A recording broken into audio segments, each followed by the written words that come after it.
खबरों की शुरुआत करें। आपको बताएंगे कश्मीर के 11वीं क्लास की स्टूडेंट मलका ने रिवायती क्रोशिया और ऊनी हुनर को नए अंदाज में जिंदा करने की शानदार पहल की है।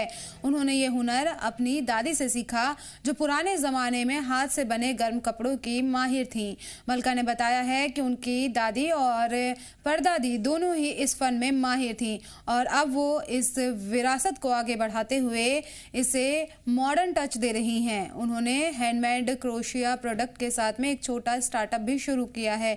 उनका कहना है कि रिवायती हुनर को बचाने के साथ साथ उसे नए दौर के मुताबिक ढालना बेहद ज़रूरी है। मलका ने उम्मीद जताई है कि हुकूमती स्कीम और इदारती मदद से उन्हें सहारा मिलेगा, जिससे वो आगे बढ़ सकें और दूसरी कश्मीरी लड़कियां भी अपने हुनर को दुनिया के सामने ला सकें। एक और शख्सियत, एक और नौजवान, एक और ख्वाब और उसी ख्वाब की ताबीर।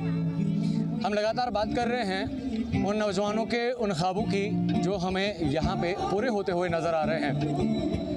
सवाल स्टार्टअप्स का भी है, लेकिन सवाल उन ख्वाबों और उमंगों का भी है जो यहाँ के नौजवान खुद पूरा करना चाहते हैं। मेरे साथ इस वक्त इस एग्जीबिशन में एक ऐसी शख्सियत है जो 11वीं कक्षा में पढ़ती है, 11वीं क्लास में पढ़ती हैं और सब्जेक्ट से बहुत दूर जाके वो अपने पैशन को उभारने की कोशिश कर रही हैं। श्रीनगर से मलाका मेरे साथ है। मलाका, मुझे बताएं कि ये जो आर्ट है, इसे क्रोशे हम कहते हैं, काफ़ी यूनिक माना जाता है और क्योंकि हाथ से सारी चीज़ें बनाई जाती हैं, एक माइंड सेट होता है, क्रिएटिविटी होती है जो हाथों से परोई जाती हैं, कुछ नीडल्स के ज़रिए, जहाँ तक हमारी नॉलेज है।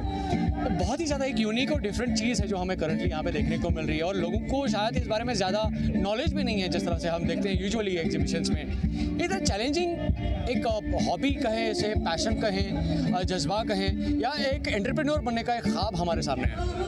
आप इसको सब कुछ कह सकते हैं। हर एक इंसान का अपना अपना पर्सपेक्टिव होता है। मेरे लिए मेरा जज्बा है, मेरी हॉबी है, मेरा सब कुछ है। मुझे बचपन से ही इस चीज़ का शौक था। मैं हमेशा अपनी नानी को देखती थी बनाते हुए और मुझे बचपन से ही था कि मुझे एक बिज़नेस करना है, तो मैंने सोचा क्यों ना इसी चीज़ का बिज़नेस किया जाए। यानी कि नानी की कहानी बिल्कुल सामने है हमारे। हाँ जी, बिल्कुल। ये मुझे बताया कि जब आपने अपनी छोटी छोटी उंगलियों से ये चीज़ें बुनना शुरू किया, तो जब आपकी मॉम आपके सामने होती थी तो क्या क्या महसूस होता था, क्या बातें होती थी उस टाइम पे?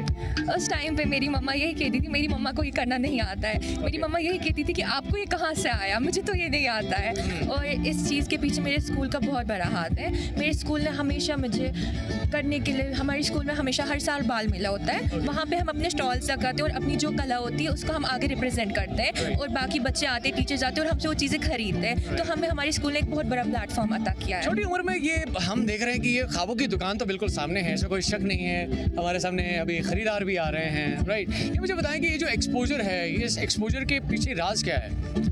इस एक्सपोजर के पीछे सबसे पहला राज है हमारा school, Delhi public school Srinagar, और यहाँ पे जिनने ये इवेंट ऑर्गेनाइज किया है वो और हमारी गवर्नमेंट। आपको लगता है कि जब एक इंसान के पास पैशन हो, क्रिएटिविटी हो, एक कंसर्न हो जिसको लेकर वो काफ़ी सीरियस रहता है, उनके लिए इस तरह का एक ओपन प्लेटफॉर्म होना बहुत ज़्यादा इंपॉर्टेंट है? हाँ जी, बहुत ज़्यादा इंपॉर्टेंट है, क्योंकि जब तक हमें प्लेटफॉर्म नहीं मिलेगा, घर बैठे बैठे ये सब कुछ पॉसिबल नहीं हो सकता है। क्योंकि मैंने भी आधा साल घर बैठे किया है, तब इतना रिस्पॉन्स नहीं मिला है, मगर जब मैं बाहर आई, जब मुझे प्लेटफॉर्म मिला तो बहुत अच्छा रिस्पॉन्स अल्हम्दुलिल्लाह मिल रहा है मुझे। ये मुझे बताएं कि आपको क्या लगता है कि चले हमने फैमिली की बात की, हमने मदर की भी बात की, आपके स्कूल के इंस्टीट्यूशंस की भी हमने बात की, ये मुझे बताएं कि गवर्नमेंट का आपको लगता है कि यहाँ पे कोई ना कोई एक रोल जो है वो अदा होना चाहिए एक नौजवान के उसके ख्वाबों को परवान चढ़ाने के लिए? हाँ जी, गवर्नमेंट को हम जैसे बच्चों के लिए और ज़्यादा प्लेटफॉर्म्स अदा करने चाहिए कि स्टार्टअप्स के लिए कि आप आएँ, आप अपना स्टॉल खोल लें और अपने को रिप्रेजेंट करें। राइट, क्योंकि यहाँ पे तो शायद हमें सुनने को मिला कि यहाँ पे कोई ज़्यादा पे नहीं करना पड़ा है और जितना पे करना पड़ा वो अफोर्डेबल था, लेकिन गवर्नमेंट के पास कई सारे प्रोविजंस होते हैं जहाँ पे आपको फ्री ऑफ कॉस्ट आप प्लेटफॉर्म मिलता है। आपको लगता है अगर उस तरह के इनिशिएटिव्स उठते हैं तो ये शायद जो छोटी सी दुकान है आने वाले वक्त में हमें एक बड़े शोरूम में तब्दील होती हुई नज़र आ सकती है? जी बिल्कुल, अगर हमें गवर्नमेंट प्रोवाइड करेंगे तो ये बहुत ज़्यादा बुलंद हो सकता है ये बिज़नेस। हमारे चीफ मिनिस्टर साहब उमर अब्दुल्ला साहब शायद डेफिनेटली आपको टीवी स्क्रीन पे शाम को देखेंगे और जब वो देखेंगे आप उन तक सभी यहाँ पे बच्चियों की तरफ से क्या मैसेज पहुँचाना चाहेंगे? मैं यही मैसेज पहुँचाना चाहूँगी जिससे मैं हूँ, मेरा ये छोटा सा स्टार्टअप है, अब इसको बड़ा बनाने के लिए हमें आपकी ज़रूरत चाहिए, आपकी स्कीम्स की ज़रूरत चाहिए। शुक्रिया। चीफ मिनिस्टर साहब के लिए एक डायरेक्ट मैसेज है यहाँ के नौजवानों का। वो चाहते हैं कि उनके ख्वाब इसी तरह से लोगों के सामने आए, जो उन्होंने घर में एक चार दीवारी में संजोए थे, आज उनको ये एक प्लेटफॉर्म मिला है। हालांकि दुकानें बड़ी छोटी छोटी नज़र आ रही हैं, लेकिन ख्वाब और उमंगे और उसके पीछे एक कंसेप्शन बहुत बड़ा नज़र आ रहा है। शायद ये हमारे कश्मीर का एक रोशन मुस्तकबिल हो सकता है, इससे भी बहुत ज़्यादा बड़ा, अगर सरकार अपना हाथ इनके साथ मिलाए। JKL के लिए मीर उमर, श्रीनगर।